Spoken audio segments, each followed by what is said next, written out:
Diasco Foot, le miroir du football de la diaspora congolaise.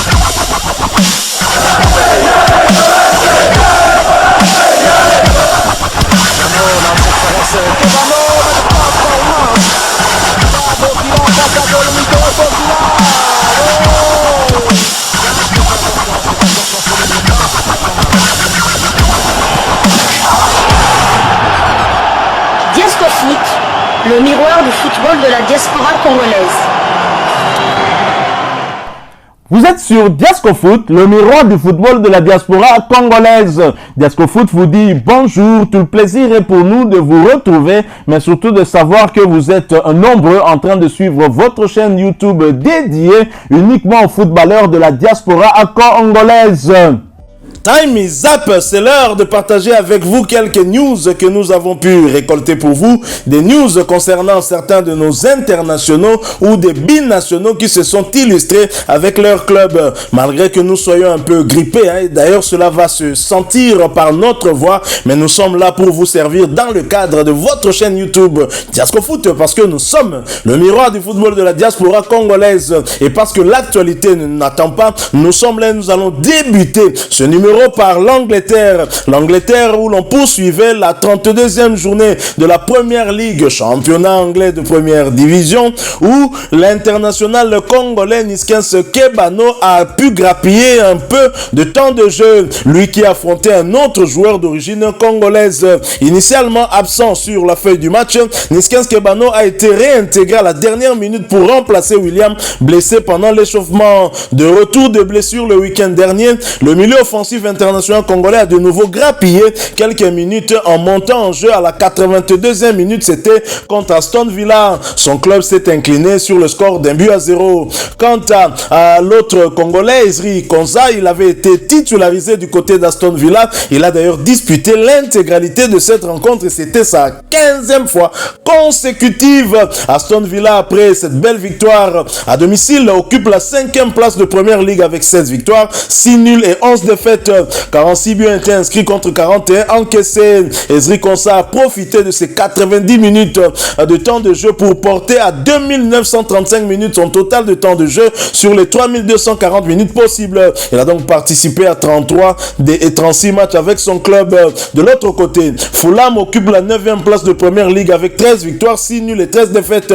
44 buts été inscrits contre 43 encaissés. Niskens Kebano a porté à 732 minutes son temps de jeu sur les 3430 minutes possibles. Il a donc participé à 15 des 38 matchs avec son club, avec à la clé 3 passes décisives délivrées. Prochain rendez-vous pour Fulham et Niskens Kebano, ce sera pour le compte de la 33e journée de ce même championnat et la réception de Manchester City. Ce match est prévu pour le dimanche 30 avril 2023 sous le coup de 14h heure de Kinshasa. Quant à l'autre Congolais et son club d'Aston Villa, le rendez-vous sera pris vers l'autre équipe de Manchester, toujours pour le compte de la 34e journée et le déplacement chez les Mancuniens le même dimanche 30 avril 2023, toujours à 14h heure de Kinshasa. Nous restons en Angleterre, mais nous quittons la Première Ligue pour aller cette fois en Championship, championnat anglais de 2e division, où l'international congolais Samuel Bastien ainsi que Burnley sont désormais officiellement champions de 2e division anglaise. Victorieux sur la pelouse de Blackburn sur le score de 0-1, Burnley remporte officiellement l'IFL Championship.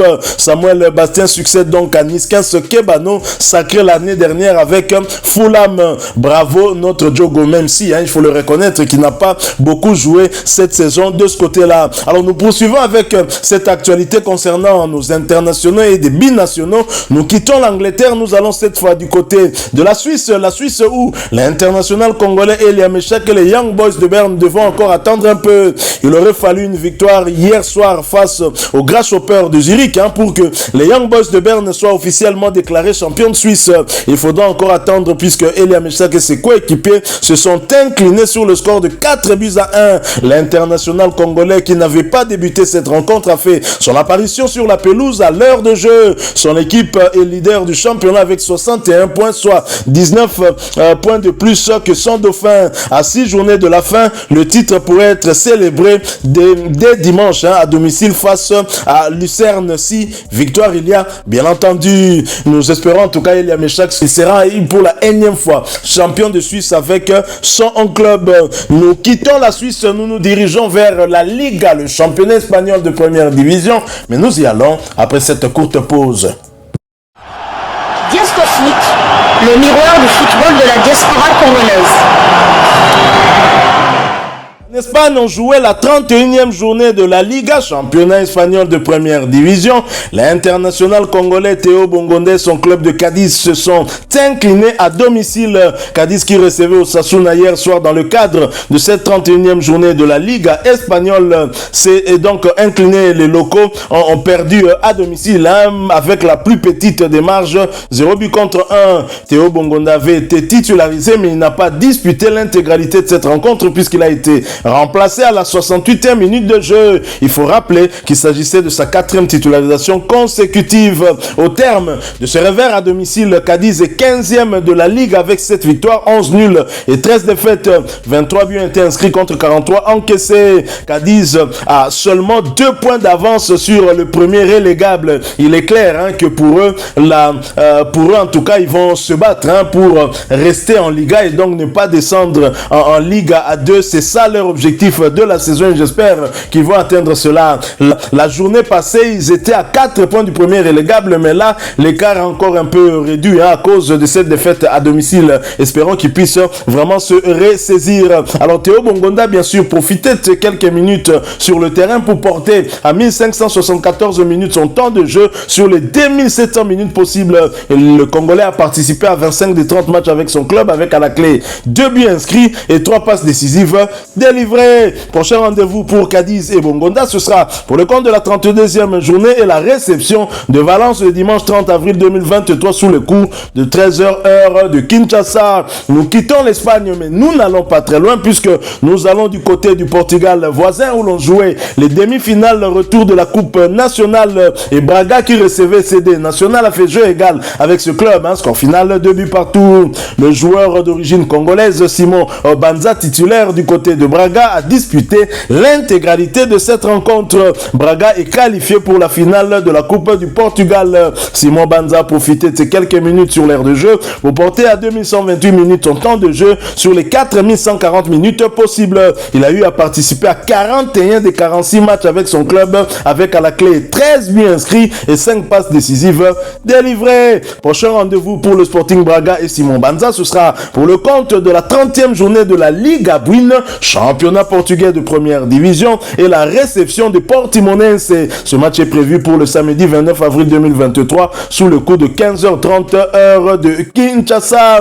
Nous poursuivons ces quelques informations qu'on a prévues pour vous en quittant le Portugal. Nous nous dirigeons vers la Corée du Sud où le championnat de première division se poursuivait. On jouait la 9e journée et Incheon United qui recevait Ulsan a été battu à domicile sur le score de 0 but contre 1. L'international congolais Paul José Mpoku n'avait malheureusement pas été repris sur la fin du match.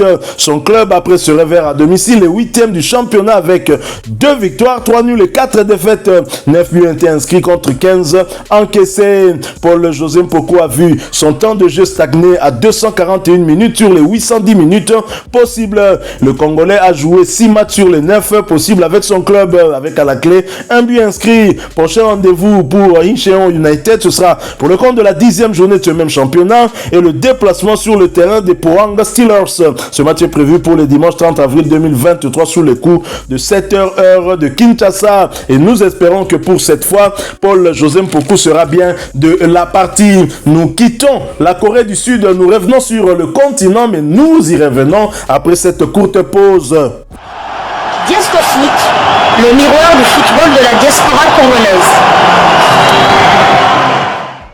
En République démocratique du Congo, Jean-Jacques Ndala, l'arbitre international congolais, a été choisi par la Confédération africaine de football pour officier le match qui va opposer l'Espérance sportive de Tunis contre la Jeunesse sportive de Kabylie. Match comptant pour les quarts de finale retour de la Ligue des champions de la CAF.